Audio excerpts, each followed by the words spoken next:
Mas Maria sabia a verdade, uma verdade que a queimava por dentro. Sua demissão era a sentença de morte para um segredo que crescia em seu ventre, o segredo que ligava seu corpo ao do homem que agora ela enfrentaria. O ding suave do elevador no 15º andar parecia um trovão em seus ouvidos. As portas de aço escovado se abriram lentamente, revelando não o corredor opulento que esperava, mas a figura imponente de Dr. Augusto Vasconcelos parado ali, como se estivesse à sua espera. Ele estava impecável, em um terno risca de giz, os cabelos grisalhos milimetricamente penteados, exalando um ar de poder e indiferença que gelava a alma. Maria, que surpresa desagradável! A voz dele era um sussurro rouco, mas cada palavra perfurava como um punhal. Pensei que tivesse deixado claro que não havia mais nada para você aqui. Maria sentiu as pernas fraquejarem. A coragem que a impulsionou até ali ameaçava abandoná-la. Doutor Vasconcelos? Ela começou, a voz trêmula. Eu preciso conversar com o senhor. É sobre algo muito importante. Ele riu. Um som seco e cruel que ecoou no silêncio do elevador. Importante? O que pode ser tão importante para uma faxineira como você vir me importunar no meu próprio andar? A palavra faxineira foi dita com um escárnio que a fez sentir menor do que um grão de poeira. Eu estou grávida, Maria finalmente conseguiu dizer, a voz mal audível. As palavras saíram como um sopro, mas o impacto na cabine foi monumental. O sorriso debochado de Vasconcelos desapareceu, substituído por uma máscara de fúria contida. Seus olhos, antes apenas frios, agora ardiam com um fogo perigoso. Ele deu um passo à frente, invadindo o espaço pessoal de Maria. O cheiro de seu perfume caro, antes associado a uma falsa segurança, agora a sufocava. Grávida? E o que eu tenho a ver com isso, sua vagabunda? Acha que vai me enganar com essa história barata? Ele rosnou, a voz subindo de tom. É seu filho, Dr. Vasconcelos. Maria conseguiu reunir forças para retrucar, as lágrimas brotando em seus olhos. Aquele dia, o senhor se aproveitou de mim.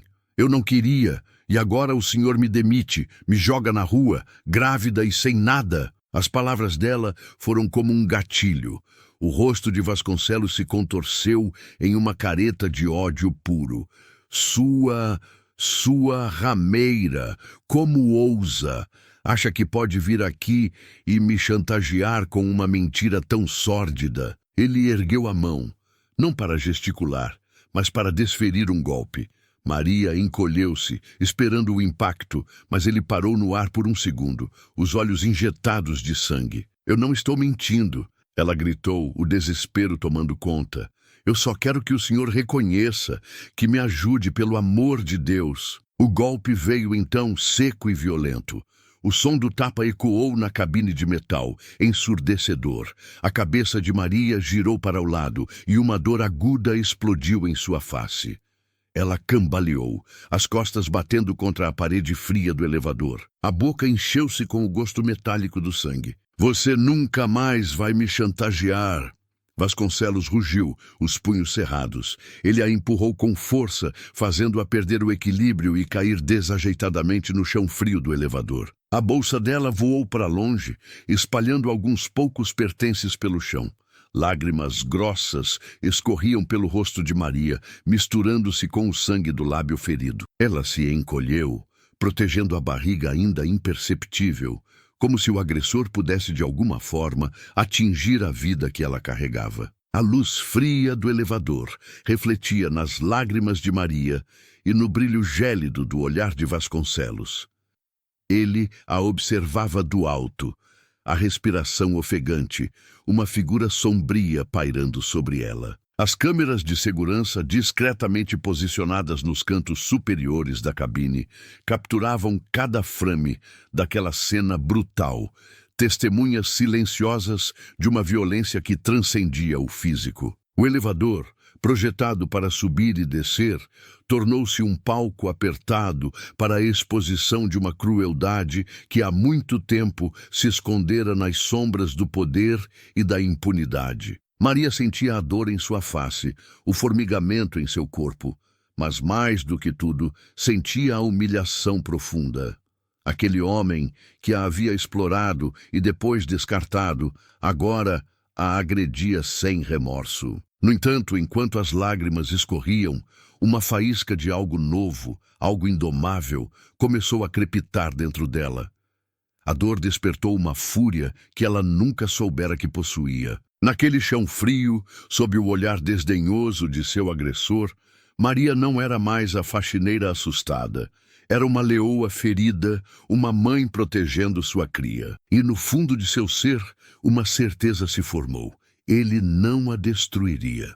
Aquela noite naquele elevador não seria o fim de sua história, mas o início de sua ascensão. O magnata não sabia, mas as câmeras, aquelas testemunhas mudas, eram o primeiro elo em uma corrente de eventos que desvendaria sua verdadeira face e o levaria à ruína.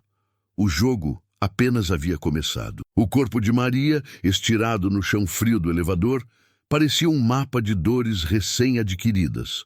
Mas a dor que latejava em sua alma era um fardo antigo, pesado e sufocante. O gosto de sangue em sua boca era um lembrete cruel do tapa, do empurrão, da humilhação. Mas esses ferimentos eram superficiais comparados à ferida que sangrava em seu espírito há meses. As portas do elevador, outrora a barreira entre ela e o exterior, agora se abriam para um saguão vazio, um portal para a incerteza. Maria se arrastou para fora da cabine, cada movimento uma tortura. Seu corpo tremia incontrolavelmente, não apenas pelo frio que emanava do ar-condicionado, mas pelo choque e pelo terror. O porteiro, absorto em seu posto, nem sequer ergueu os olhos quando ela passou. Uma figura frágil e invisível.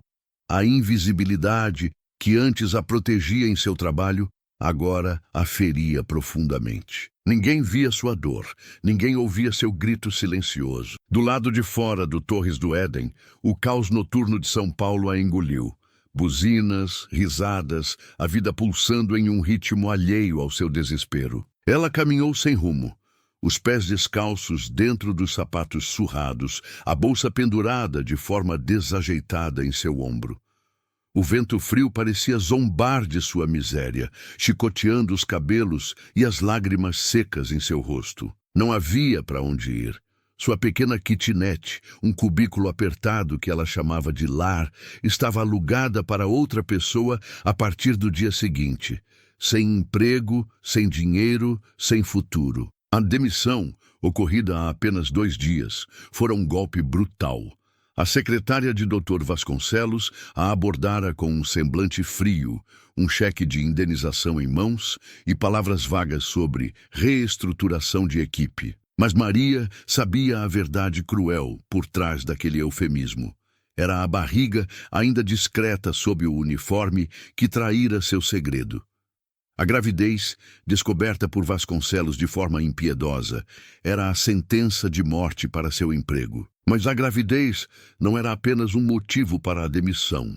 Era o elo mais sombrio, a cicatriz mais profunda entre Maria e o homem que a agredira. Meses antes, em uma noite chuvosa e silenciosa, Maria fora chamada para um serviço extra na mansão. Dr. Vasconcelos a esperava, sozinho, com uma garrafa de uísque e um olhar predador. Ela se lembrava do cheiro forte do álcool, da voz arrastada dele, das suas tentativas desesperadas de recuar.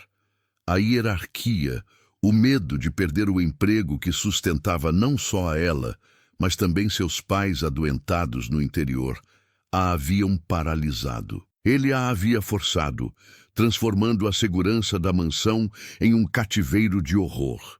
Maria não teve voz, não teve força. A violência, física e psicológica, a silenciou. Ela jurou a si mesma que enterraria aquele pesadelo, que nunca mais tocaria no assunto, que se protegeria na indiferença, mas a vida tinha outros planos. A náusea matinal, o cansaço inexplicável, o corpo mudando.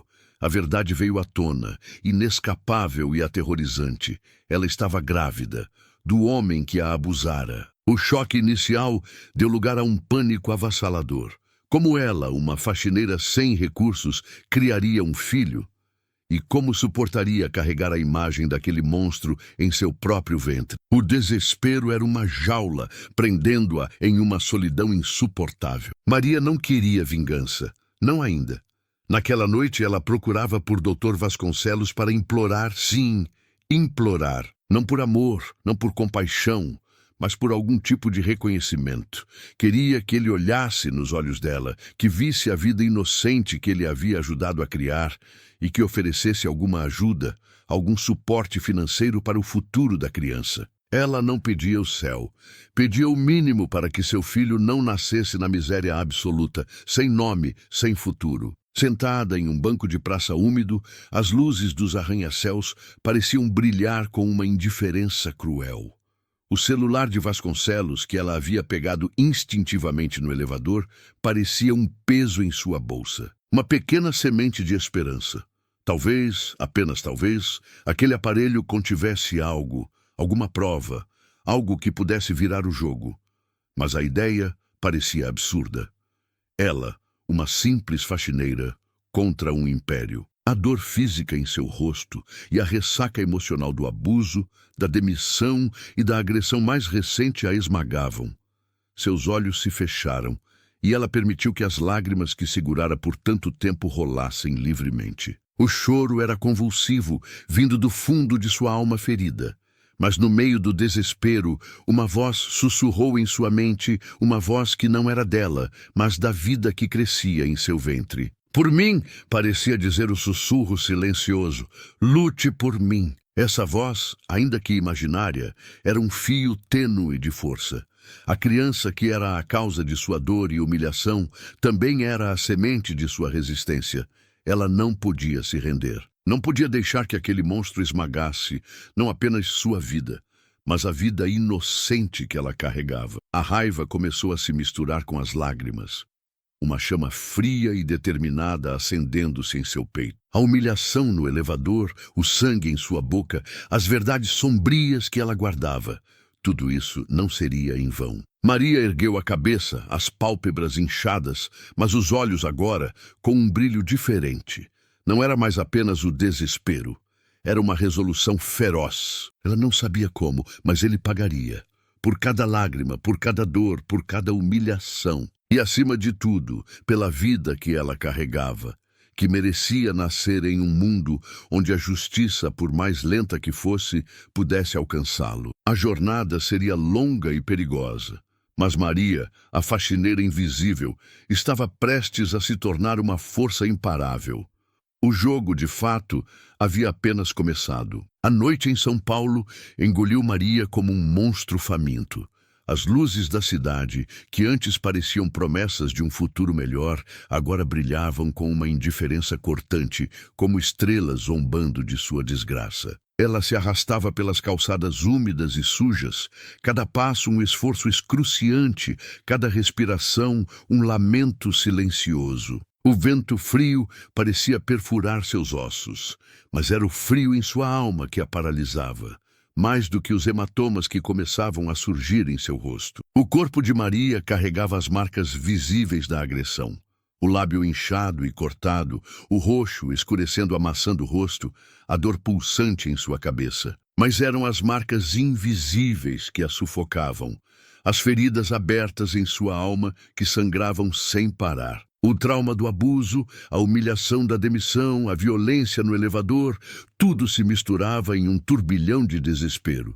Ela se sentia encurralada como um animal ferido sem rota de fuga. Sua pequena bolsa puída, seu único pertence de valor, parecia pesar uma tonelada em seu ombro. Dentro dela, o celular de Dr. Vasconcelos, o qual ela pegara por um impulso inexplicável no elevador, parecia um objeto alienígena, um pedaço do mundo dele que não deveria estar em suas mãos. Mas, por enquanto, era apenas um peso a mais, uma ironia cruel em sua miséria. Maria caminhou por horas, sem rumo, até que seus pés não aguentaram mais.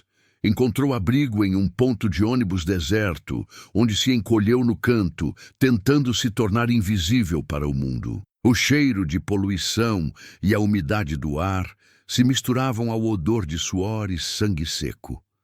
Lágrimas silenciosas rolavam pelo seu rosto, quentes e abundantes, cada uma carregando o peso de uma humilhação. A vergonha a consumia, uma chaga ardente em seu peito. A vergonha do que havia acontecido na mansão, a vergonha de ter sido tão ingênua, tão vulnerável. A vergonha de estar grávida de um homem que a odiava, que a desprezava, que a agredia. O pensamento de expor a verdade, de contar sua história, era aterrorizante. Quem acreditaria nela, uma faxineira sem posses, sem influência, contra um magnata poderoso como o Dr. Augusto Vasconcelos? Ele tinha advogados, dinheiro, contatos na mídia. Ele poderia transformá-la em uma mentirosa, em uma oportunista, em uma vagabunda. A sociedade, ela sabia, era cruel com as vítimas, sempre pronta a julgar e a culpar. Imagens daquela noite na mansão invadiam sua mente como pesadelos vívidos. O cheiro de uísque, as mãos dele em seu corpo, a voz arrastada e ameaçadora, o pânico paralisante. Ela havia se calado então, sufocada pelo medo de perder o emprego, de decepcionar sua família, de se ver sem chão. Agora essa escolha a assombrava. Se tivesse falado antes, talvez não estaria nessa situação. Mas o medo era um monstro, e ele a havia dominado por completo. A solidão era esmagadora. Maria não tinha a quem recorrer. Sua família, humilde e distante, mal conseguia se sustentar. Suas amigas, também faxineiras ou empregadas domésticas, viviam na mesma precariedade, lutando para sobreviver dia após dia. Nenhuma delas teria os recursos, a influência ou a coragem para enfrentar um homem como Vasconcelos. Ela estava sozinha, completamente sozinha, com uma vida nova dependendo unicamente dela. A mão de Maria repousou sobre sua barriga, ainda plana, mas já pulsando com a promessa de uma nova vida. O bebê, aquele pequeno ser, inocente e indefeso, era a causa de sua desgraça imediata, mas também a única coisa que a impedia de sucumbir ao desespero total. Ele não tinha culpa de nada. Ele merecia nascer e crescer em um mundo com dignidade, com um mínimo de segurança. E para isso Maria precisaria lutar. A imagem de Vasconcelos no elevador, o rosto contorcido de ódio, o tapa seco, o empurrão que a jogou ao chão, repetia-se em sua mente como um filme de horror. A frieza com que ele a descartou, como se ela fosse um objeto sem valor, acendeu uma chama que a vergonha não conseguia apagar. Não era mais apenas medo, era revolta, uma revolta ardente e silenciosa. Ele a havia machucado, havia tentado destruí-la, mas acima de tudo, ele havia ameaçado o futuro de seu filho. Isso Maria não permitiria. Aquele bebê, que agora era seu único motivo para seguir em frente, seria a sua força. Ela não podia continuar se escondendo. Não podia permitir que o medo e a vergonha a silenciassem novamente. Se ela não lutasse, quem lutaria por seu filho? Uma determinação gélida começou a se formar em seu peito, substituindo pouco a pouco o vazio do desespero. Não sabia como, nem quando, mas Maria faria aquele homem pagar. Não por vingança cega, mas por justiça, pela dignidade dela e pela vida inocente que ela carregava. Ele a considerava uma nada, uma faxineira descartável, mas ela provaria que ele estava errado. O celular em sua bolsa de repente pareceu menos um fardo e mais uma arma, um fio de esperança em meio ao caos. Talvez houvesse algo ali, alguma pista, alguma forma de virar o jogo. Maria não tinha recursos, mas tinha uma coisa que Dr. Vasconcelos não podia comprar: a verdade. E essa verdade, ela percebeu, era a sua maior aliada. Com um novo fôlego, ela se levantou cambaleante, mas com um propósito renovado. A vergonha ainda estava ali, mas agora vinha acompanhada de uma coragem feroz, a coragem de uma mãe que faria tudo pelo seu filho. A noite em São Paulo ainda era escura e ameaçadora, mas uma pequena luz começava a brilhar dentro de Maria. Ela não estava mais sozinha. A vida dentro dela era sua fortaleza, e a partir daquele momento ela lutaria. por si, por seu filho e por todas as marcas invisíveis que carregava. A madrugada se arrastava preguiçosamente, estendendo seu manto escuro sobre a cidade que, mesmo em repouso parcial, nunca silenciava por completo. Maria, encolhida no banco frio da praça, sentia o corpo dormente e a mente em um turbilhão de pensamentos sombrios. O trauma da agressão ainda ardia em sua face e em sua alma, e a certeza de sua situação precária a sufocava. Sem lar, sem emprego, grávida e agora com o corpo ferido, ela parecia estar à beira de um abismo intransponível. Porém, em meio ao desespero, uma lembrança tênue, quase esquecida, começou a emergir das brumas da exaustão. Era uma conversa sussurrada com Beatriz, sua amiga e colega de trabalho, na mansão de Vasconcelos. Beatriz, uma mulher prática e observadora, tinha o hábito de notar detalhes que a maioria ignorava. Meses atrás, enquanto limpavam o corredor principal, Beatriz havia comentado sobre as pequenas lentes escuras que piscavam discretamente no teto e nos cantos mais altos. "Parecem olhos que tudo veem, Maria", ela havia dito, com um tom de quem não confiava na privacidade daquele lugar. "Dizem que tem em todo lugar, até nos elevadores. O Dr. Vasconcelos é obcecado por segurança." Naquele momento, as palavras de Beatriz haviam parecido uma fofoca inofensiva. Agora, elas ressoavam na mente de Maria como um sino, alto e claro, uma faísca de esperança em meio à escuridão. Câmeras? Elevador. Se havia câmeras no elevador, talvez a agressão que ela sofrera estivesse gravada. A mera possibilidade acendeu uma chama dentro dela, uma chama que ela pensou ter sido extinta. A esperança trouxe consigo um fio de adrenalina, afastando o torpor do cansaço. Maria se levantou, a dor em seu rosto e corpo, um lembrete constante do que havia acontecido, mas agora com um propósito. Ela precisava encontrar Beatriz. Ela era a única pessoa que poderia confirmar a existência dessas câmeras e talvez ajudar a traçar um plano. Era um risco. Expor sua situação para Beatriz significava revelar não apenas a agressão recente, mas o segredo mais sombrio de sua gravidez e do abuso anterior. A vergonha ainda era um monstro a ser enfrentado, mas a visão de Dr. Vasconcelos, o rosto contorcido de raiva, o tapa que a derrubou, sobrepôs-se a qualquer hesitação. Ele havia subestimado sua capacidade de luta. Maria esperou o sol nascer, a cidade despertando com o cheiro de café e o ruído dos primeiros ônibus.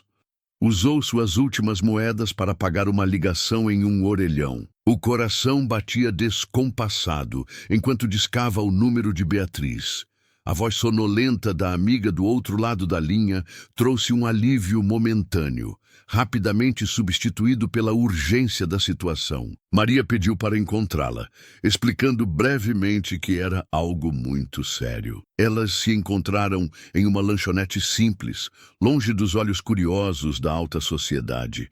Maria, com o rosto inchado e os olhos marejados, sentiu o olhar de preocupação de Beatriz. Ela respirou fundo, reuniu toda a coragem que lhe restava e começou a falar. As palavras saíram em um fio, entrecortadas por lágrimas. Mas Maria contou tudo. A demissão, o porquê dela, a verdade por trás da gravidez, o abuso e a agressão brutal no elevador na noite anterior. Beatriz ouvia em silêncio, o rosto palidamente chocado. Seus olhos se arregalaram à medida que a gravidade da história de Maria se revelava. Quando Maria mencionou as câmeras, Beatriz assentiu veementemente. "Sim, Maria, ele tem câmeras em todo lugar, nos corredores, nos elevadores, na entrada. Ele é paranoico.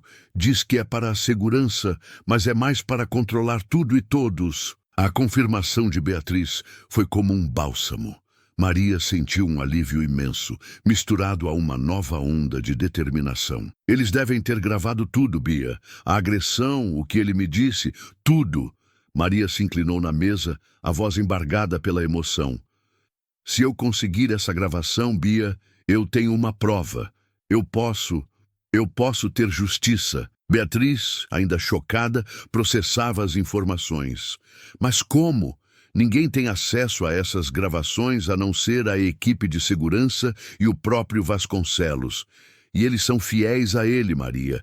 Ele os paga muito bem. Eu sei, Maria sussurrou, a voz carregada de uma nova astúcia. Ela lembrou-se do celular de Vasconcelos em sua bolsa. Eu peguei o celular dele no elevador. Ele deve ter deixado cair na hora da briga. Os olhos de Beatriz brilharam com uma mistura de apreensão e excitação. O celular dele... Isso é perigoso, Maria. Mas, se tiver alguma coisa ali, e se ele tiver as senhas ou o acesso a alguma nuvem, algo assim, a possibilidade, por mais remota que fosse, parecia um milagre. A conversa com Beatriz se estendeu. As duas mulheres, antes apenas colegas de trabalho, agora unidas por um vínculo de solidariedade e um desejo ardente de justiça. Beatriz, indignada com a crueldade de Vasconcelos e a covardia de sua demissão, sentiu a coragem de Maria inspirá-la. Ela prometeu ajudar, por mais perigoso que fosse. Eu tenho uma prima que entende de computadores, Maria. Ela pode tentar ver o que tem nesse celular. É um tiro no escuro, mas é um começo. A ideia de ter um celular de Vasconcelos com acesso a possíveis senhas ou informações cruciais era como a abertura de uma fresta em uma porta blindada. Se a gravação da agressão viesse à tona, a reputação impecável de Dr. Vasconcelos seria pulverizada. Mas e se a gravação revelasse mais do que apenas a agressão? E se a conversa no elevador, onde Maria mencionara a gravidez e o abuso, também tivesse sido capturada? A possibilidade de expor a verdadeira face do Dr. Vasconcelos, por mais aterrorizante que fosse, e por mais que a vergonha ainda a corroesse, começou a ganhar força. Não seria fácil. Vasconcelos era poderoso e sua influência se estendia por todas as esferas. Maria sabia que ele revidaria com tudo o que tinha, mas a raiva e a determinação, alimentadas pela necessidade de proteger seu filho, superavam o medo.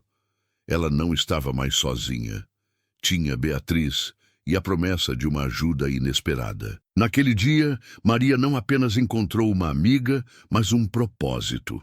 Aquele pequeno celular em sua bolsa e a existência das câmeras eram a faísca. Uma faísca que, se bem manejada, poderia incendiar a vida do homem que a havia agredido e humilhado. A batalha seria árdua, mas pela primeira vez em muito tempo, Maria sentiu um vislumbre de poder em suas mãos. A esperança não era mais um luxo, era uma arma. A chama da esperança acesa no encontro com Beatriz logo se viu ameaçada por uma onda de escuridão que varreu a cidade. Enquanto Maria e sua amiga tramavam os primeiros passos de sua vingança silenciosa, o mundo lá fora começava a girar em uma direção perversa, moldada pelas mãos invisíveis do poder e da influência. Dr. Augusto Vasconcelos, o magnata da tecnologia, não perdera tempo.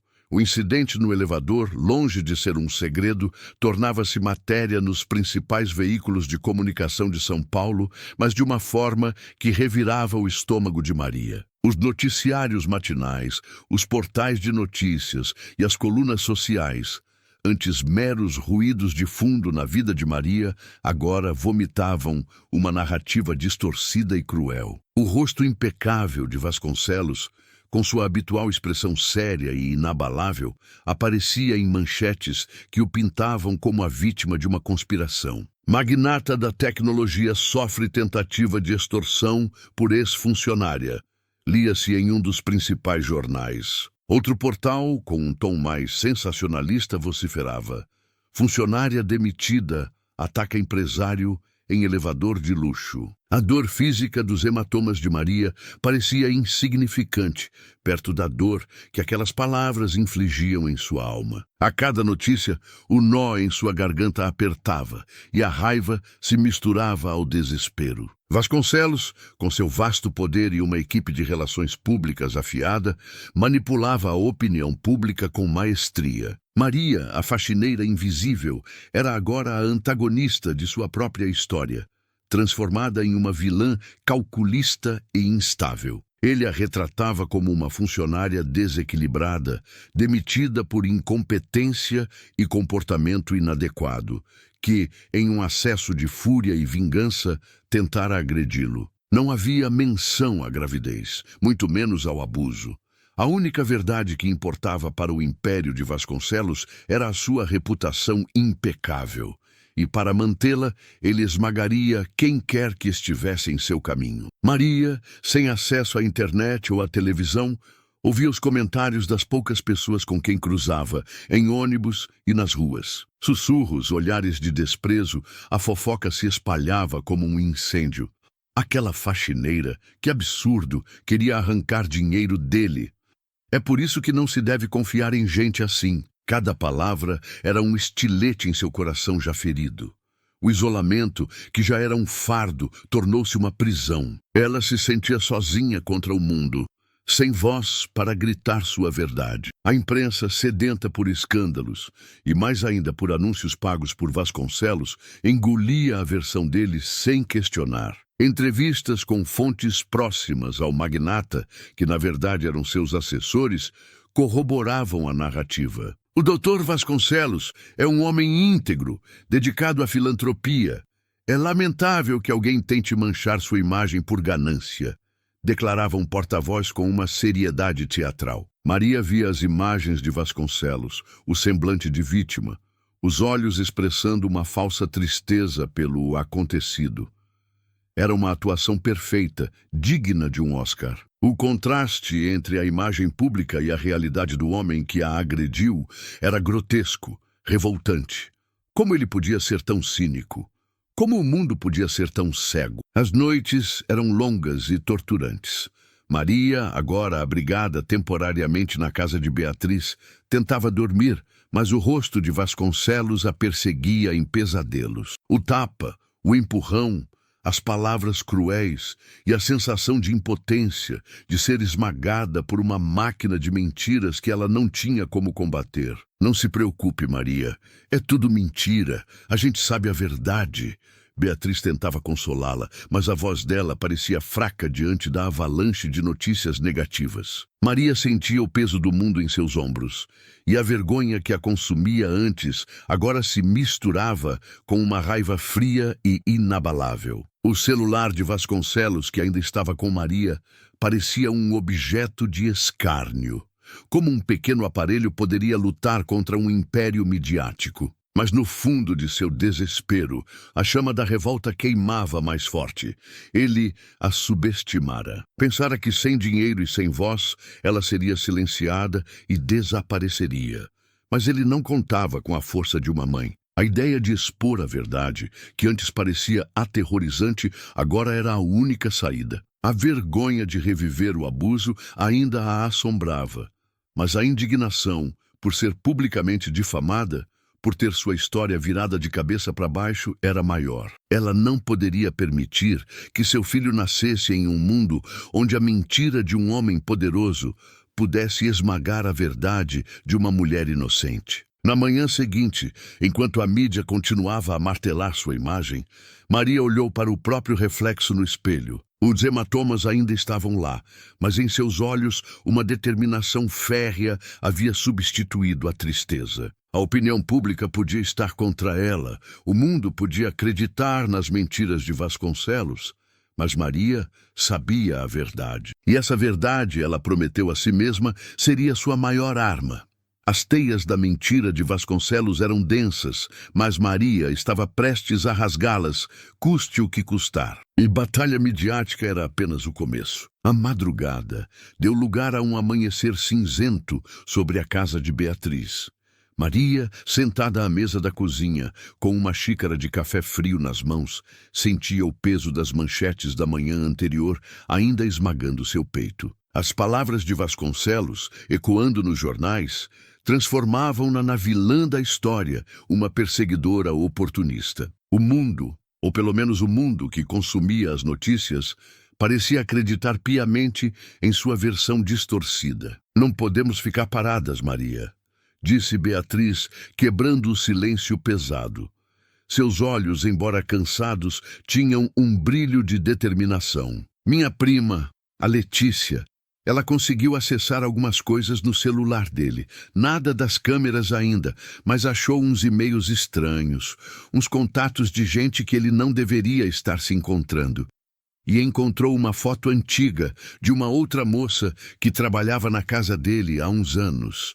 Ela não durou muito lá. A informação era um fio tênue, quase imperceptível, mas em meio ao desespero era o suficiente para acender uma nova faísca. O celular de Vasconcelos, aquele objeto insignificante que Maria havia pego no calor do momento, começava a se revelar uma chave. A cada dia, a raiva de Maria crescia, transmutando-se de uma dor paralisante para uma energia motriz. Ela não podia mais se dar ao luxo de se sentir humilhada.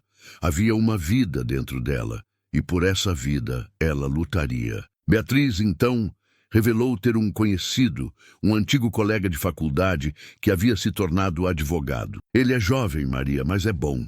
E é idealista. Sempre falou em justiça social, em lutar contra os poderosos. O nome dele é Rafael. Maria hesitou. Um advogado?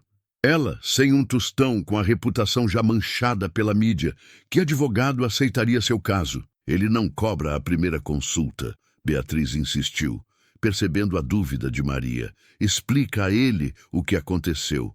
Talvez ele possa te ajudar a pelo menos entender seus direitos. O medo de ser novamente rejeitada, de ter sua história desacreditada, era palpável. Mas a chama da esperança, alimentada pela coragem de Beatriz e pela promessa de justiça para seu bebê, impulsionou-a. Poucos dias depois, Maria e Beatriz estavam no pequeno e modesto escritório de Rafael.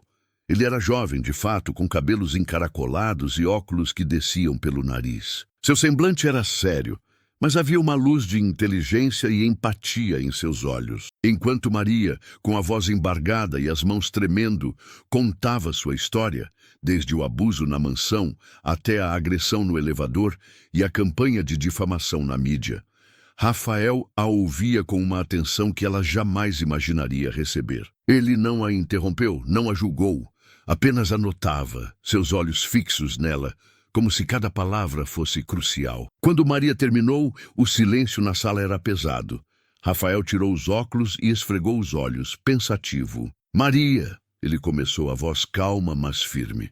Sua história é grave, muito grave. Dr. Vasconcelos é um homem poderoso, com muitos recursos. Enfrentá-lo será uma batalha árdua e perigosa. Ele vai usar tudo o que tem para te destruir, legalmente e publicamente. O coração de Maria apertou. Ali estava a confirmação de seus piores medos. Mas Rafael continuou. Mas sua história é também um grito por justiça. Não é apenas um caso de agressão ou abuso.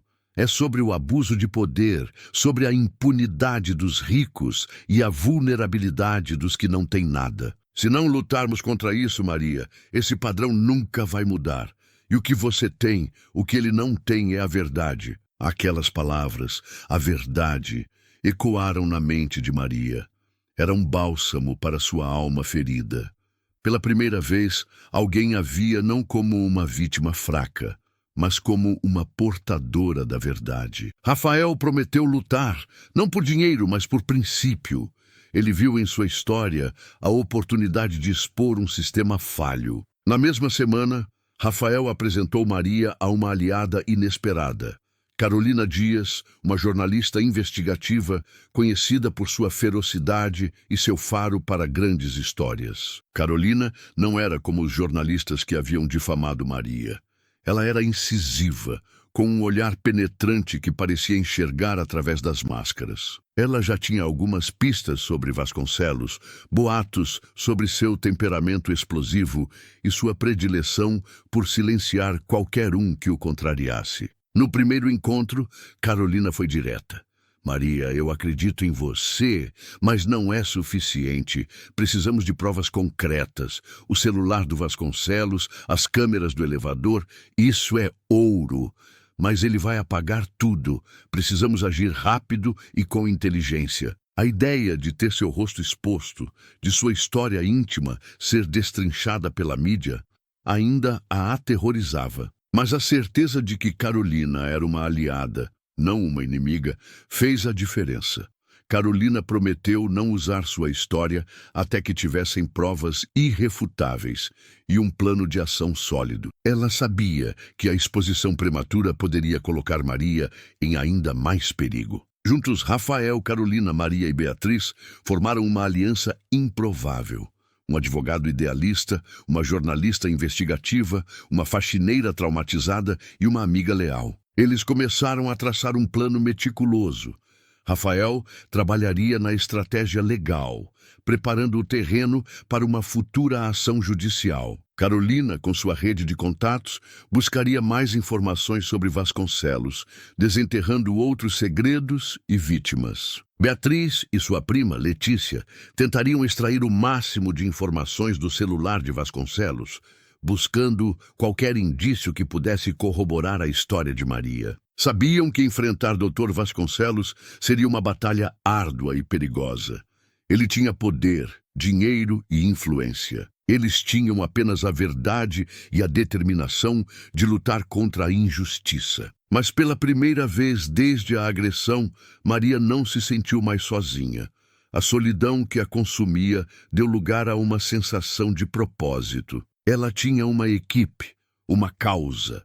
E mais importante, ela tinha a coragem de lutar não apenas por si, mas pela vida que carregava e pela justiça que há muito lhe fora negada. A teia de mentiras de Vasconcelos era complexa, mas a teia de alianças de Maria estava começando a se formar e seria muito mais forte. A pequena sala de reuniões no escritório modesto de Rafael tornou-se o quartel-general de uma batalha que parecia para muitos impossível de ser vencida. Ali, sob a luz fraca de uma luminária de mesa, Maria, Rafael, Carolina e Beatriz se revezavam em longas noites de trabalho, impulsionados pela urgência e pela indignação. Do lado de fora, a mídia, orquestrada por Vasconcelos, continuava a martelar a imagem de Maria como uma oportunista.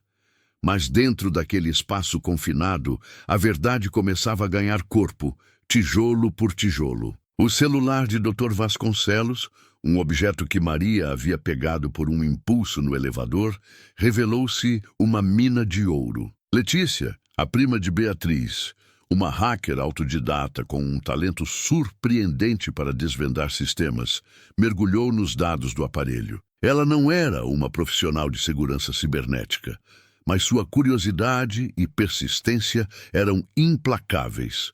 Dias se transformaram em noites de cafés fortes e linhas de código. No início, havia apenas os aplicativos de banco, e-mails de trabalho e contatos comuns.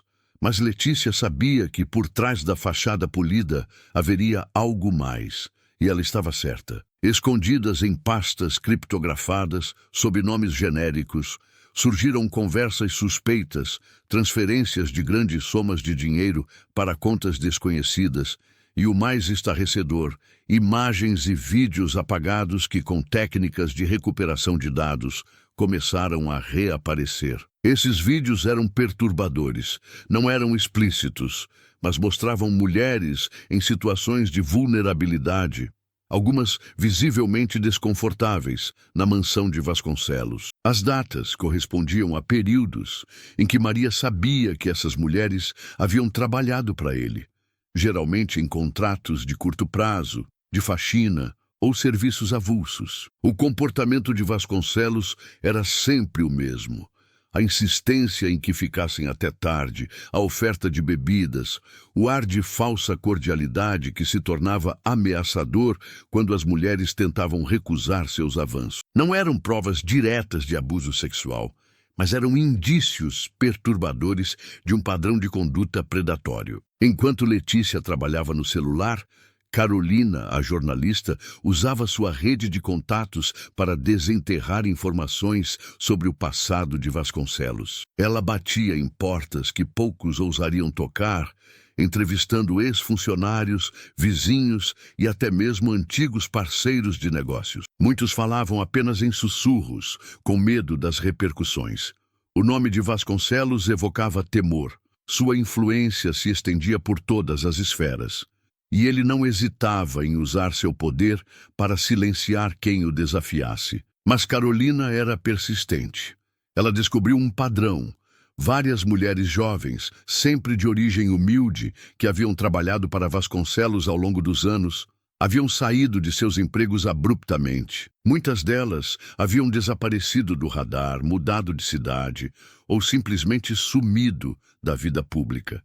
Os rumores eram persistentes, mas a falta de provas concretas e o medo das vítimas mantinham tudo nas sombras. Um dos casos que mais chamou a atenção de Carolina foi o de Lúcia, uma ex-empregada doméstica de Vasconcelos que havia sumido há quase 5 anos. Os boatos eram de que ela havia se envolvido em uma briga com ele e depois sumido. Através de fontes persistentes e um pouco de sorte, Carolina localizou Lúcia em uma pequena cidade no interior de Minas Gerais, vivendo uma vida reclusa e com medo constante. A princípio, Lúcia se recusou a falar.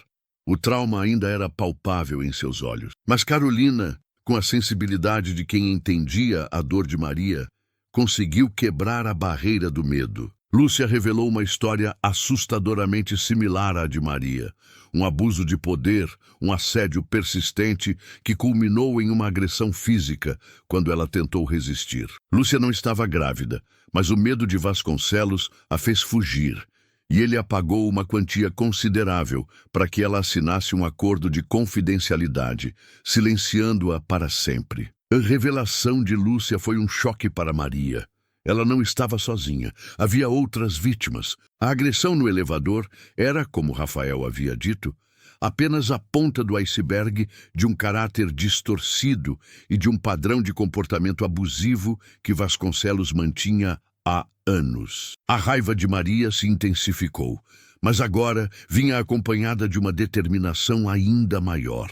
A luta não era mais apenas por ela, era por Lúcia e por todas as outras mulheres silenciadas pelo poder e pelo medo. Enquanto isso, Rafael, com seu conhecimento jurídico, começava a montar a estratégia para o processo. Ele sabia que precisariam de mais do que o testemunho de Maria e os indícios do celular. Precisariam de provas concretas, de testemunhas que estivessem dispostas a quebrar o silêncio. A história de Lúcia, embora um avanço, ainda era frágil legalmente devido ao acordo de confidencialidade que ela havia assinado. A equipe trabalhava em sincronia. Letícia recuperava mais dados do celular, revelando mensagens incriminatórias e mais vídeos que mostravam o padrão de Vasconcelos. Carolina investigava cada nome, cada pista, tentando encontrar mais vítimas. Rafael preparava os fundamentos legais, estudando cada detalhe para contornar os impecáveis advogados de Vasconcelos. Maria, por sua vez, não era apenas a vítima. Ela era o coração da equipe, a força motriz. Cada nova descoberta, por mais dolorosa que fosse, a fortalecia. Ela se lembrava da vergonha que a havia paralisado, do medo que a havia silenciado. Agora, essa vergonha se transformava em indignação e o medo em coragem. Ela passava horas revendo os vídeos, analisando as conversas, buscando qualquer detalhe que pudesse ser útil. Sua memória, antes nublada pelo trauma, começava a clarear, revelando minúcias que poderiam ser cruciais. A pressão da mídia e a campanha de difamação de Vasconcelos continuavam, mas a equipe de Maria, em seu refúgio secreto, estava construindo uma arma poderosa: a verdade. Cada revelação era um tijolo, e o edifício que eles estavam construindo era o da justiça. O caráter distorcido de Vasconcelos estava sendo exposto peça por peça, e em breve a fachada impecável que ele havia construído ruiria. O magnata não sabia, mas sua vida estava prestes a ser virada do avesso por uma faxineira e um pequeno grupo de aliados improváveis. O ar em São Paulo parecia vibrar com uma tensão inédita. A história de Maria, a faxineira contra o magnata, havia escapado do controle de Dr. Augusto Vasconcelos e de sua máquina de difamação. Graças ao trabalho incansável de Carolina, os sussurros de injustiça se transformaram em manchetes que questionavam a narrativa oficial. Pequenos artigos, inicialmente ignorados pelos grandes veículos, começaram a ganhar tração em blogs independentes e redes sociais, despertando a curiosidade de uma parcela da população cansada das verdades impostas. O confronto judicial era inevitável. Rafael, com um brilho fervoroso nos olhos, havia dado entrada no processo. A notícia se espalhou como pólvora, e a data do julgamento era aguardada com uma mistura de expectativa e incredulidade. Como uma faxineira poderia desafiar um dos homens mais poderosos do país? Maria sentia o peso do mundo em seus ombros. Sua gravidez agora era visível, um lembrete constante da vida que ela lutava para proteger. Os hematomas em seu rosto haviam desaparecido, mas as marcas invisíveis da agressão e do trauma ainda a assombravam. A cada manhã, ao se olhar no espelho, via não mais a mulher acuada, mas uma guerreira com um propósito inabalável. O apoio de Beatriz, de Letícia e principalmente de Rafael e Carolina era seu escudo. O primeiro dia do julgamento no Tribunal de Justiça de São Paulo foi um espetáculo. A sala, que normalmente abrigava dramas jurídicos menos midiáticos, estava abarrotada. Repórteres se acotovelavam na entrada, câmeras piscavam incessantemente e a fila de curiosos se estendia por todo o corredor. Maria, ao lado de Rafael, sentiu os olhares sobre ela como agulhas, mas ergueu a cabeça. Não era mais a Maria de antes. Do outro lado do plenário, imponente em seu terno impecável, estava Dr. Augusto Vasconcelos. Sua expressão era de um tédio disfarçado, quase arrogante, como se a presença ali fosse uma afronta pessoal. Ao seu lado, uma legião de advogados caros, com rostos impassíveis e olhares altivos, exalando poder e confiança. O contraste entre a fragilidade aparente de Maria e a força do império de Vasconcelos era palpável, quase caricato. Rafael iniciou o caso com uma calma que contrastava com a tensão do ambiente. Sua voz, inicialmente baixa, ganhava força à medida que ele apresentava os fatos. Ele descreveu o histórico de Maria, sua vida humilde, seu trabalho árduo. Em seguida, narrou a demissão abrupta, a ida desesperada de Maria à mansão e a agressão brutal no elevador. O silêncio na sala era quase absoluto, pontuado apenas pelo clique das câmeras e pelo burburinho contido dos jornalistas. A defesa de Vasconcelos, liderada por um advogado renomado, não tardou a atacar. Ele desqualificou o depoimento de Maria, pintando-a como uma oportunista, uma mulher desequilibrada em busca de dinheiro e fama. É um absurdo.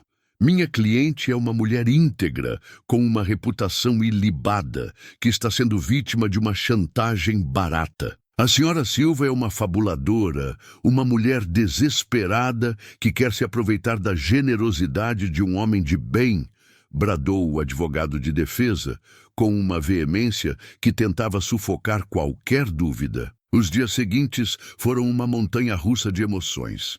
Testemunhas de defesa, antigos funcionários da mansão que ainda trabalhavam para Vasconcelos, depuseram a favor dele, elogiando sua conduta exemplar e generosidade. Seus depoimentos, cheios de meias-verdades e omissões convenientes, tentavam minar a credibilidade de Maria. O público, influenciado pela mídia controlada por Vasconcelos, começou a se dividir. Nas redes sociais, hashtags de apoio a Maria e de ataque a Vasconcelos conviviam com manifestações de desprezo e descrença em relação à faxineira. Maria sentia a pressão.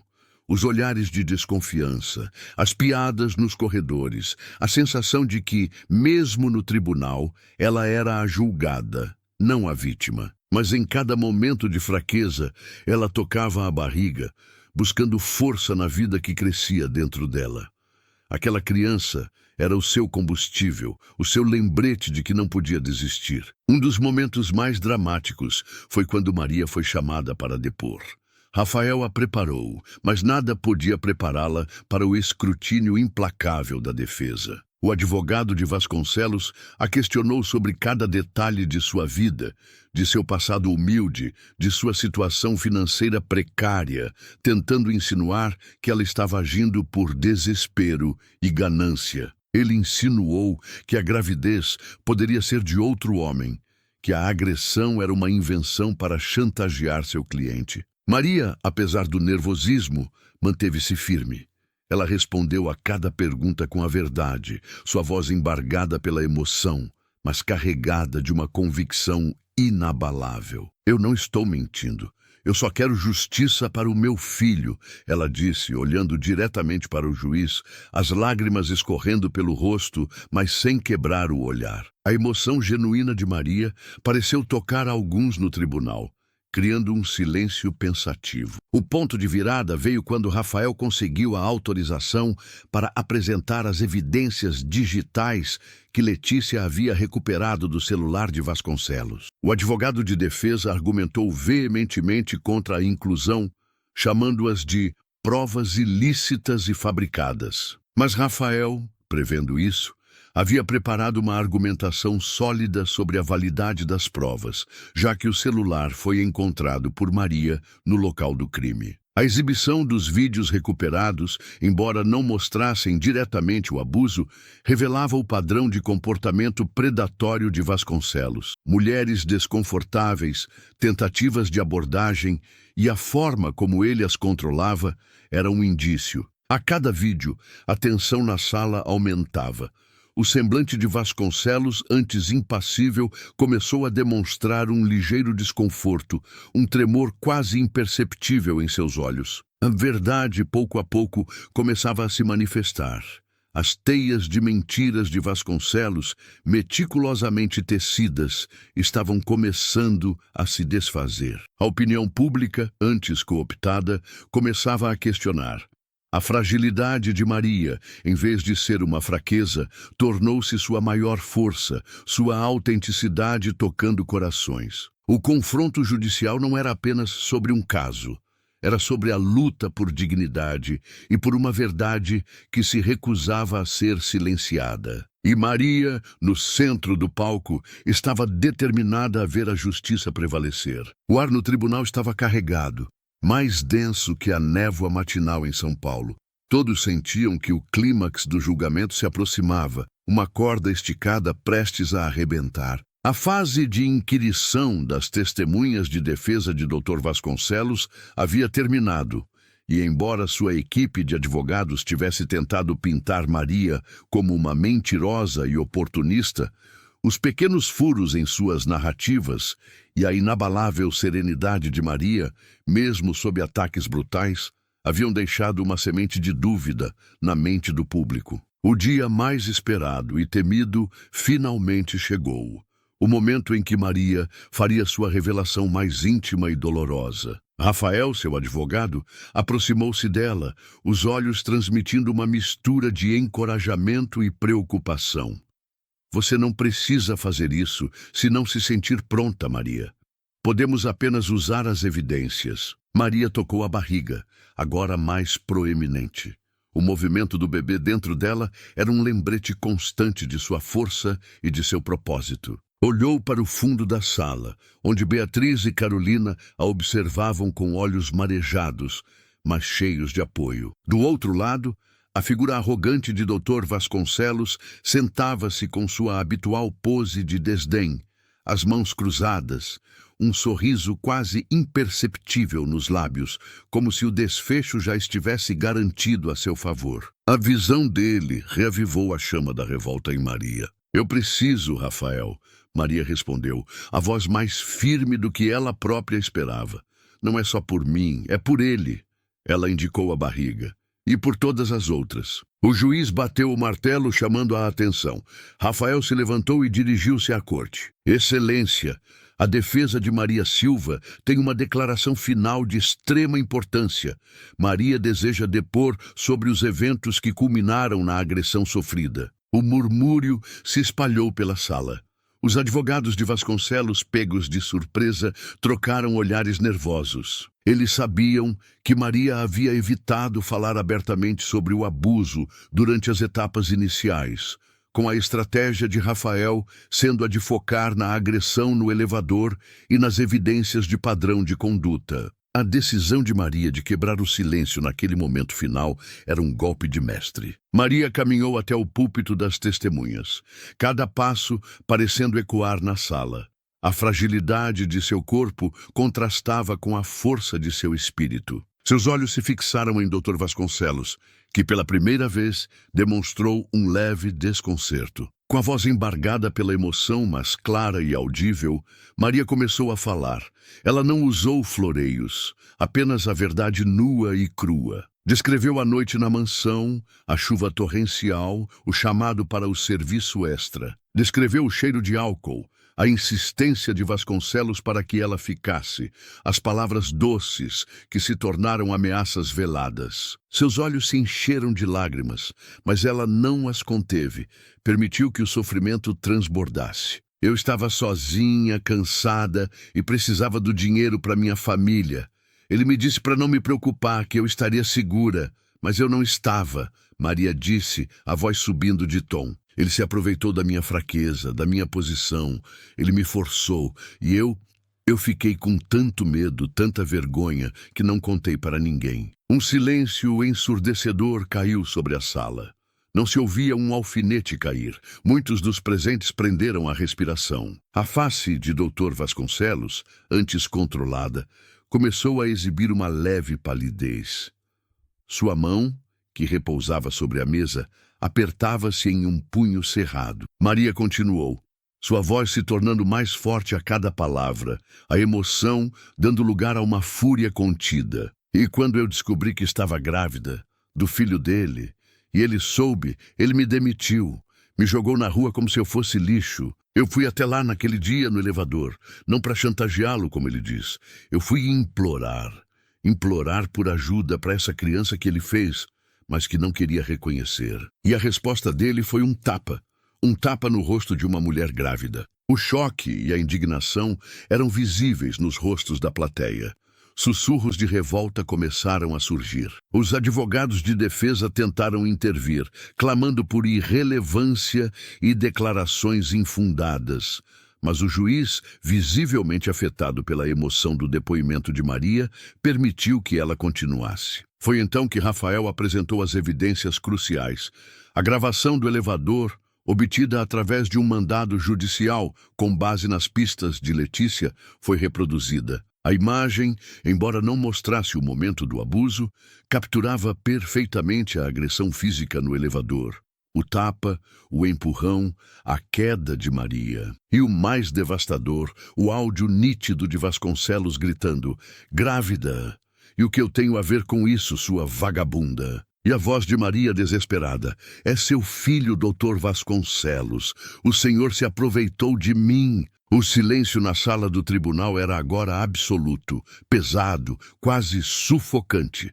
A máscara de respeitabilidade de Dr. Vasconcelos começou a ruir por completo. O rosto dele, antes arrogante, estava pálido, com os olhos arregalados, o corpo paralisado pela revelação. Ele não podia mais negar. A prova estava ali para todos verem e ouvirem. Mas as revelações não pararam por aí. Rafael chamou Lúcia, a ex-funcionária que Carolina havia encontrado. Lúcia, com o apoio de Rafael e Carolina, e superando seu próprio medo, depôs sobre o abuso que sofreu anos atrás e o acordo de confidencialidade que a silenciou. Seu depoimento, corroborado por algumas das evidências digitais do celular de Vasconcelos, que indicavam a transferência de dinheiro e datas que batiam, pintou um quadro perturbador de um padrão de comportamento. As provas, as testemunhas, as gravações do elevador, tudo se encaixava de forma devastadora. A credibilidade de Vasconcelos, antes inabalável, desmoronava a cada segundo. A indignação da plateia era palpável, transformando-se em murmúrios e suspiros audíveis. O choque era universal. O homem que se apresentava como um benfeitor da sociedade era, na verdade, um predador cruel. No banco dos réus, Dr. Vasconcelos encolheu-se ligeiramente, seu olhar antes desafiador agora vazio, quase perdido. Sua legião de advogados, antes altiva, parecia em pânico, cochichando freneticamente. O jogo havia virado. É verdade de Maria, tão dolorosa, tão sofrida, finalmente havia gritado. E o grito da verdade ecoaria muito além daquelas paredes do tribunal, para destruir não apenas a reputação de um homem, mas para lançar luz sobre as sombras da impunidade. O grito silenciado da verdade de Maria ecoou por toda a sala do tribunal, rasgando o véu de mentiras que cobria a vida de Dr. Augusto Vasconcelos. Aquele silêncio ensurdecedor que se seguiu ao depoimento corajoso de Maria e à exibição chocante da gravação do elevador transformou-se rapidamente em um burburinho furioso, uma onda de indignação que varreu a plateia e os jornalistas. A máscara de respeitabilidade do magnata não apenas havia caído, ela havia se estilhaçado em milhares de pedaços, revelando a monstruosidade por trás da fachada. No banco dos réus, Dr. Vasconcelos estava petrificado, seu rosto pálido e suado, os olhos arregalados de horror e descrença. O advogado de defesa, antes altivo e confiante, agora sussurrava febrilmente com seus assistentes, visivelmente abalado pelo testemunho de Lúcia e pela gravação irrefutável. A tática de difamação de Maria havia se virado contra eles de forma esmagadora. As evidências eram de fato esmagadoras. O depoimento visceral de Maria, que expôs o abuso sofrido e a razão de sua gravidez, chocou a todos. A gravação do elevador, com o áudio claro da agressão e das palavras incriminatórias de Vasconcelos, era a prova final, a peça que conectava todas as acusações. O testemunho de Lúcia, validado pelas evidências digitais do celular de Vasconcelos, que Letícia havia recuperado, mostrou um padrão de comportamento predatório, revelando que Maria não era um caso isolado, mas uma de muitas vítimas silenciadas. O juiz, um homem experiente, mas visivelmente impactado pela gravidade das revelações, chamou um breve recesso para a deliberação. A sala esvaziou-se em um frenesi. Repórteres se jogavam sobre seus telefones, transmitindo cada detalhe, cada nova reviravolta. As redes sociais explodiram. A narrativa de Vasconcelos como vítima desmoronou em questão de minutos, substituída por um tsunami de fúria e repulsa popular. Enquanto isso, Maria, exausta, mas com uma sensação de leveza que não sentia há meses, foi amparada por Rafael, Beatriz e Carolina. As lágrimas que escorriam agora eram de alívio e de uma força recém-descoberta. Ela havia falado sua verdade, e o mundo havia escutado. A vergonha que a atormentava estava sendo lavada pela correnteza da justiça. Ao retornar ao tribunal, a tensão era palpável. O juiz sentou-se, o olhar sério e firme. A voz dele preencheu o silêncio expectante.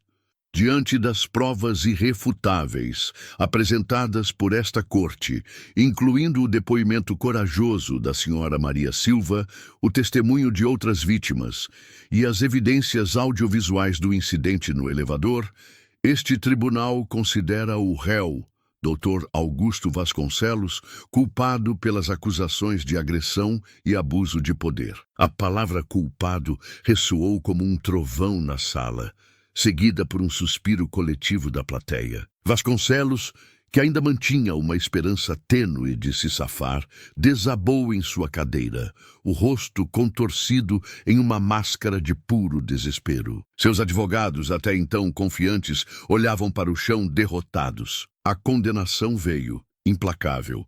O juiz anunciou a pena: prisão em regime fechado, uma multa substancial e a obrigação de pagar uma indenização vultosa a Maria e a outras vítimas que pudessem vir a se manifestar. As leis, que antes pareciam se curvar ao poder de Vasconcelos, agora se erguiam para derrubá-lo. O impacto da condenação foi imediato e devastador.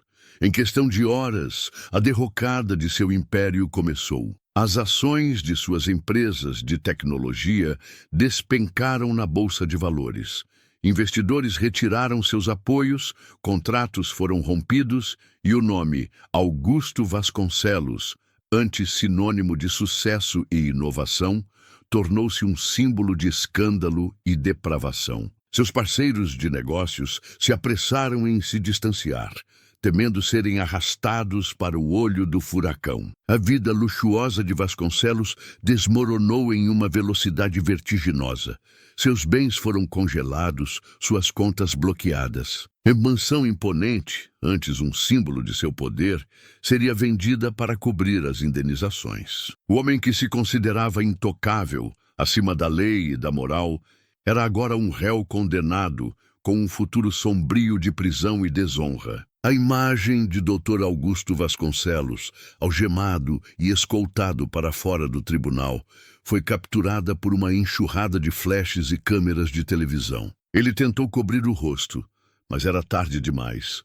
O mundo o viu, não como o magnata poderoso, mas como o criminoso que realmente era. A queda do gigante foi televisionada, transmitida ao vivo para milhões de lares, uma vitória retumbante da justiça. Para Maria, a imagem das algemas em Vasconcelos foi o ponto final de um pesadelo. Uma onda de alívio e gratidão a invadiu. Ela havia lutado, enfrentado seus medos mais profundos e vencido.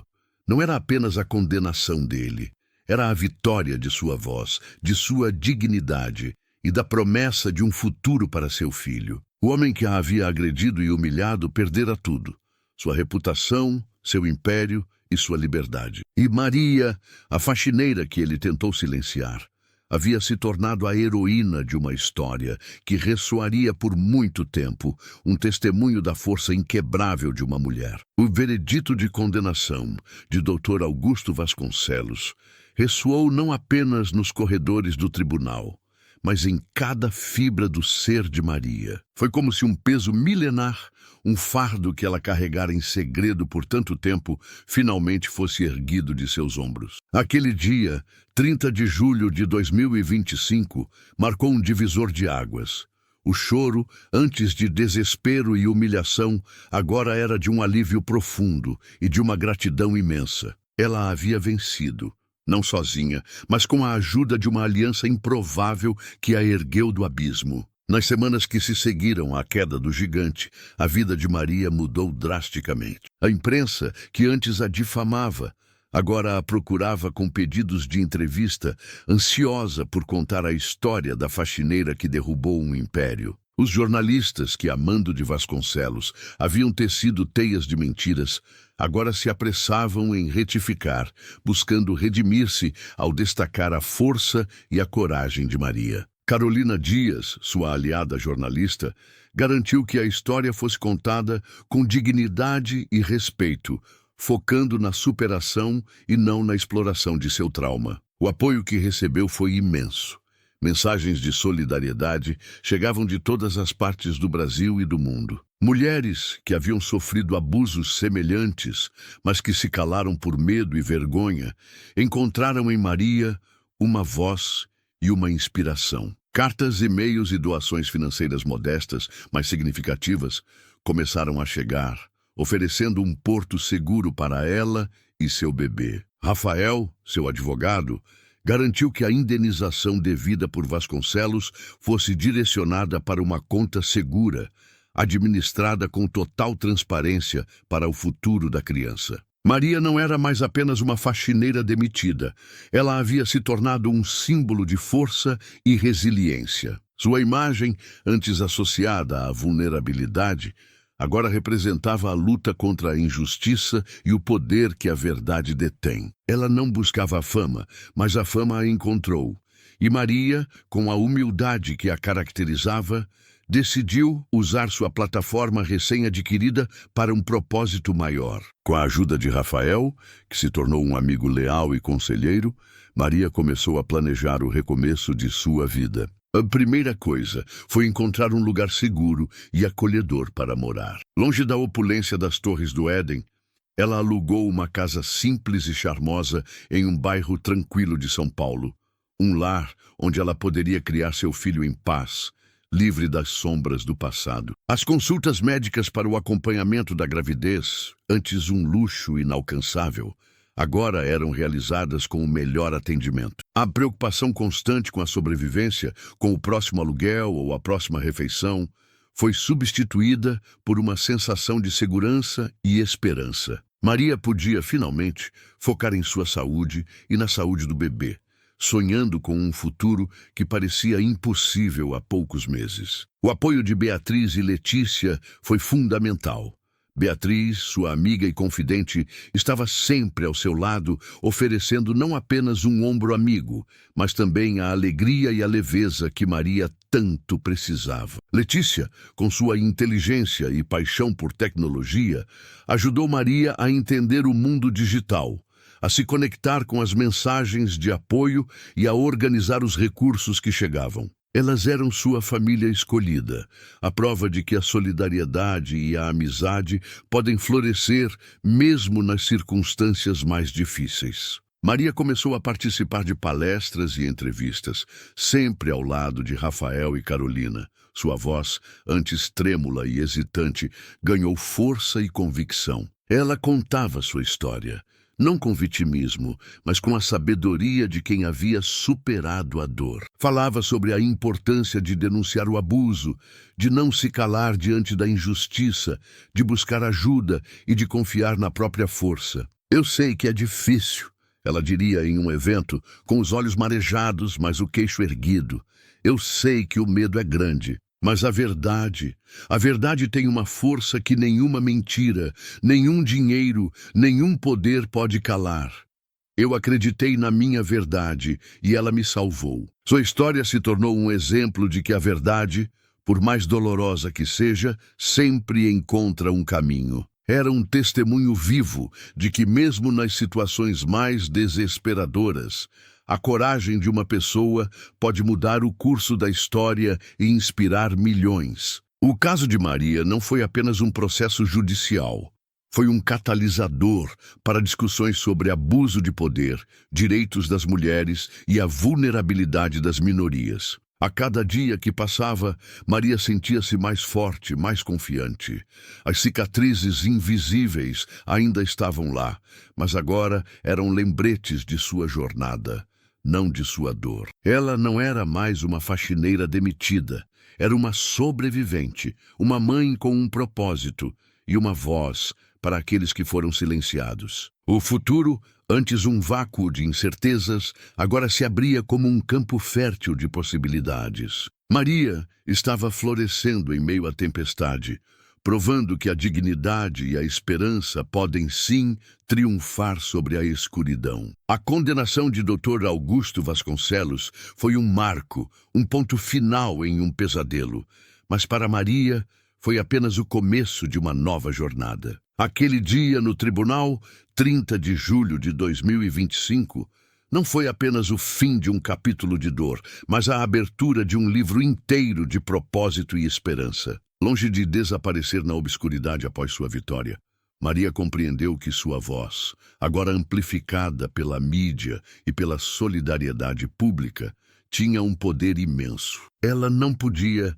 e não queria ficar em silêncio. Poucos meses após o nascimento de seu filho, um menino saudável e lindo, que Maria chamou de Gabriel, a faxineira que derrubou um magnata, deu um novo e audacioso passo. Inspirada por sua própria experiência e pelas centenas de mensagens de mulheres que a procuravam, ela decidiu transformar sua dor em uma força motriz para a mudança. Com o apoio incondutível de Rafael, seu advogado e agora amigo, e de Carolina, a jornalista que se tornou sua grande aliada, Maria fundou o Instituto Florescer. O nome Florescer foi uma homenagem à sua própria jornada de superação, à resiliência que a permitiu brotar e florescer mesmo após as tempestades mais brutais. O objetivo do Instituto era claro e urgente: apoiar mulheres em situação de vulnerabilidade, vítimas de abuso de poder, assédio e violência. Não era apenas sobre fornecer apoio jurídico ou psicológico, mas sobre oferecer um porto seguro, um lugar onde a vergonha pudesse ser dissipada e a voz de cada mulher finalmente ouvida e acreditada. A sede inicial do Instituto Florescer era modesta, um pequeno conjunto de salas no centro de São Paulo, mas sua missão era grandiosa. O dinheiro da indenização de Vasconcelos, gerenciado com transparência por Rafael, foi a semente que permitiu que o Instituto ganhasse vida. Voluntários, sensibilizados pela história de Maria, começaram a se juntar, oferecendo seu tempo e suas habilidades. Advogados pro bono, psicólogas, assistentes sociais e ex-vítimas que encontraram força na própria recuperação, todos se uniram em torno da causa de Maria. Maria, com Gabriel em um canguru ou em seu carrinho,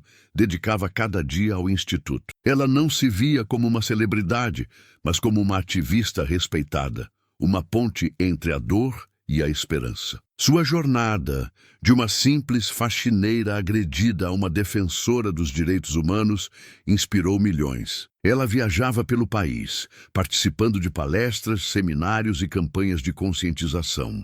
Sua voz, antes trêmula, tornara-se poderosa e inspiradora. Ela não falava apenas de sua própria história, mas da importância de criar um ambiente onde as vítimas se sintam seguras para denunciar, onde a justiça seja acessível a todos e onde o abuso de poder seja combatido em todas as suas formas. Em cada palestra, Maria enfatizava que a luta pela justiça não era um caminho fácil. Ela compartilhava os medos, a vergonha, a solidão que sentiu, mas também a força que encontrou em seu filho e na solidariedade inesperada. Eu quase desisti, ela dizia, os olhos marejados, mas firmes.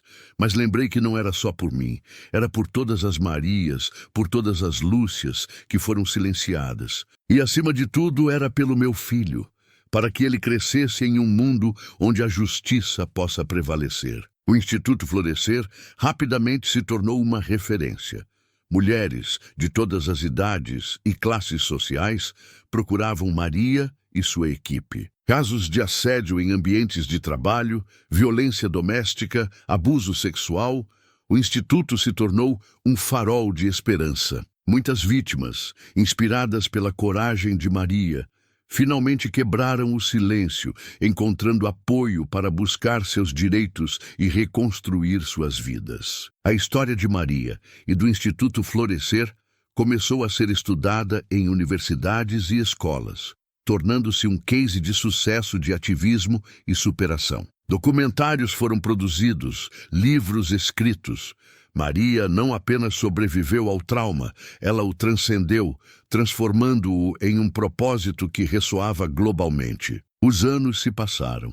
Gabriel cresceu, um menino alegre e saudável, o maior símbolo da vitória de sua mãe. Maria garantiu que ele soubesse sua história não como um fardo, mas como um testemunho da força e resiliência humanas. Ele cresceu orgulhoso da mãe, da mulher que, contra todas as probabilidades, derrubou um poderoso e dedicou sua vida a ajudar os outros. Dr. Augusto Vasconcelos, por outro lado, permaneceu na prisão, sua fortuna esgotada, seu nome em desgraça. Seu império desmoronou, suas propriedades foram vendidas e ele se tornou uma nota de rodapé triste na história. Um lembrete do que acontece quando o poder é usado para o mal. Seu legado foi a desgraça, enquanto o de Maria era a esperança. A vida de Maria, a faxineira que um dia foi invisível, tornou-se um legado de esperança e mudança. Ela provou que a voz dos mais vulneráveis, quando unida à coragem e à verdade, pode mover montanhas e derrubar gigantes. Sua jornada não foi apenas sobre justiça para ela mesma, mas sobre pavimentar o caminho para que outras mulheres pudessem florescer, independentemente das tempestades que enfrentassem. E assim, Maria, a heroína inesperada, continuou sua luta, inspirando milhões a acreditarem no poder transformador da verdade e na força inquebrável do espírito humano.